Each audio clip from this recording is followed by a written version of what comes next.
Hello, I'm Michael Diamond and you're watching Muscle Central. I'm going to talk about training in this video. This is a topic that I've touched on before. I'm trying to go in a little more detail. There's many training styles. One in particular that I I prefer, I've used and I still use, and I've always gotten good results from it. And people that I've worked with and helped have gotten good results from it. Those of you who might have heard of Iron Man magazine, I'm not sure if it's still in publication anymore. The editor in chief, Steve Holman, it's an approach to training that he's come up with, and like I said, I find it to be a very effective approach. There's a 4 day split and a 5 day split. Now, I prefer the 5 day split, and I'll explain why very soon. Now, the it's critical mass positions of flexion, and the idea is to work the muscle through its full range of motion. Now, contrary to what some people might think, just because you do a full range of a particular exercise does not mean you're doing a full range of motion for a body part. Now, it's a heavy duty type of, a high intensity approach. You're not doing a lot of sets. Typically, the maximum would be 10 sets per body part, done over 3 exercises. Now, the reason why I prefer the 5 day split is because it breaks down the larger muscle groups into two separate workouts. The chest, the back, the upper leg, thigh, will all be done over 2 workouts. The upper leg, the quads, one workout, and the hamstrings is another workout. The back, the lats, which are the muscles that run from the armpit down the side of the body, will be done in one workout. And the mid back, which would be the traps down to the lumbar, would be a second workout on a separate day.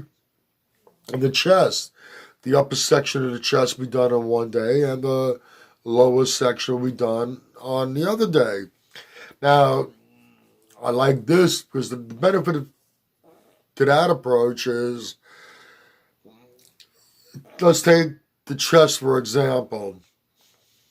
You get finished doing all your work for your upper chest, then you start doing you're doing all your inclines for your upper chest. Then you go to your flat bench to work the lower portion. By the time you get finished working the upper chest, it's taking a lot out of you. You're not going to be able to put the same kind of exert the same kind of force in the second part of the workout for the chest as you would in the first. So by breaking it down into 2 separate workouts, you can put more work into each section of the muscle. And I find that to be much more effective. Now, let's go back to what I was talking about with range of motion. Like I said, the range of motion for full range of motion for an exercise and a full range of motion for a muscle group are 2 separate things. Now, with the curl, you're starting from the hang position, and you bring the weight all the way up to the top, about shoulder level, and lowering it. That's the full range of motion for the exercise, but you're getting neither a good stretch or a good hard contraction or maximal contraction on the exercise. Now, like I said, the idea is that you only need 3 exercises per body part. Let me jump back for a second.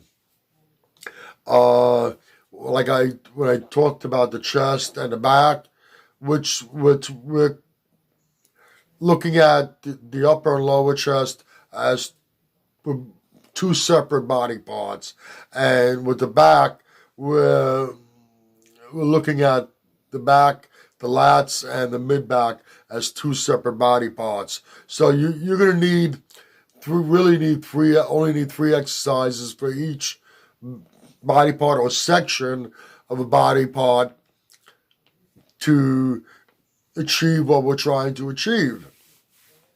Now, for range of motion, 3 exercises. You got 3 ranges.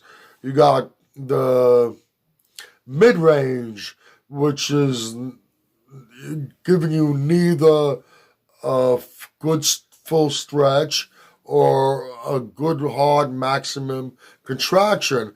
As I mentioned just before, the curl, whether it's barbell or dumbbell, would fit that. That would be a mid-range motion. For the bicep, for example, a stretch, you would do an incline dumbbell curl. In order to stretch the biceps, you need to have the arms pulled behind the upper body.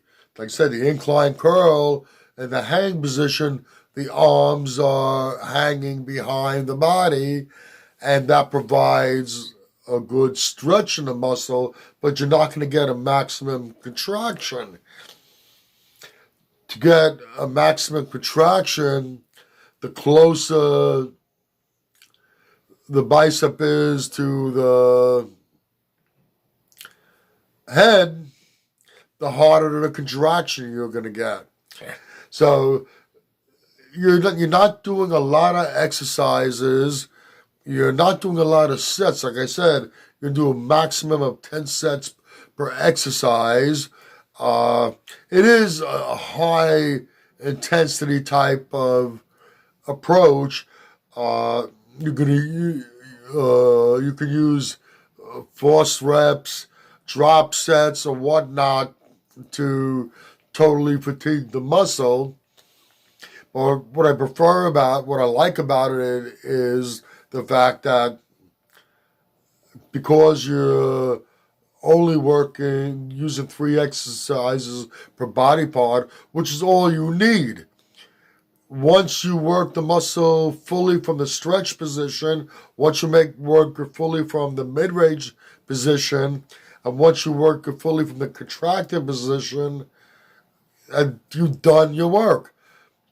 So you're working high intensity approach. You're not spending a lot of time in the gym. You should be in and out of the gym within 45 minutes maximum, and you're working the muscle thoroughly through its full range of motion. Like I said, for the biceps, it would be a standing curl or seated curl from an upright position. That would be working the muscle in a mid-range. Incline dumbbell curl, working the muscle from a stretch position. Something like the spider curl, which brings the bicep closer to the head, which would be your contracted position, or maybe a seated concentration curl with your arm hanging in front of you, which is also bringing the bicep closer to your head, which would be a contracted position exercise, and that's all you need. Triceps skull crushers, a close grip bench press would be an example of a mid-range motion. An overhead tricep extension, which would be an example of a stretch position exercise, or something like a tricep kickback, which would be a contraction exercise, get maximum contraction. Those are examples for those body parts of mid-range stretch and contracted positions. Now, there are a lot of different exercises you can use for the different body parts, for the mid-range and for the contracted position and for the stretch position. I'm not going to go into all those exercises for all the different body parts. That will make this video go way too long. This is just giving you a good example of what this approach is all about. Now, if you would like to have more information or find out more exercises you can do for those various positions for all your body parts, I'd be very happy to assist you with that. Now, what you can do if you want more information on that, if you go to the description box, you can find a link to Muscle Central on Facebook. You can click on that link. You go to my Muscle Central Facebook page, and what you can do is you can message me. I typically check the messages every day, depending on my schedule, what's going on. I might not get back to you immediately, but if you message me, I most definitely will get back to you, and I'd be very happy to help you further and give you more information on no strings attached. Okay, that's about it for this video. If you liked the video, please give it a thumbs up. Please share, and by all means subscribe. Do not forget to hit that notification bell. This way, every time I put up a new video, you will be notified.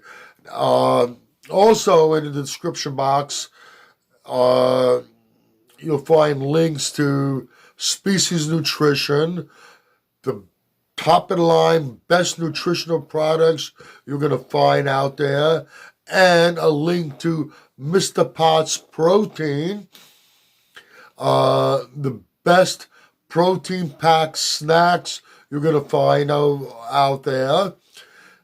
Click on both those links. It'll take you to their websites. Check out their great products.